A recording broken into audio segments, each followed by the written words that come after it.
கோவா தீ விபத்தில் பலியானவர்களின் குடும்பத்தினருக்கு ஜனாதிபதி திரௌபதி முர்மு, மத்திய அமைச்சர்கள் அமித் ஷா, ராஜ்நாத் சிங் உள்ளிட்டோர் இரங்கல் தெரிவித்துள்ளனர்.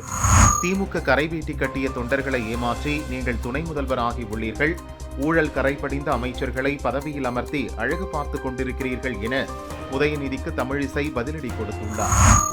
எதிர்கால தமிழகத்தை உருவாக்க மக்கள் சக்தியே விஜயை அரியணையில் அமர வைக்கும், தாவேக்கவில் இணைய நான் நிபந்தனை விதிக்கவில்லை என செங்கோட்டையன் கூறினார். புதுச்சேரியில் டிசம்பர் 9ஆம் தேதி தாவேக்க தலைவர் விஜய் பிரச்சாரம் செய்ய போலீசார் அனுமதி அளித்துள்ளனர். மொத்தம் 5000 பேர் மட்டுமே பாஸ் வழங்க வேண்டும், தமிழகத்தைச் சேர்ந்தவர்களுக்கு வழங்கக்கூடாது என்றும் உத்தரவிட்டுள்ளனர்.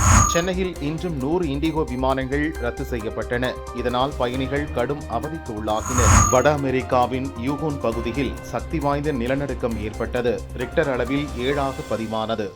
பூமி அதிர்ந்ததால் பொதுமக்கள் பீதியடைந்தனர்.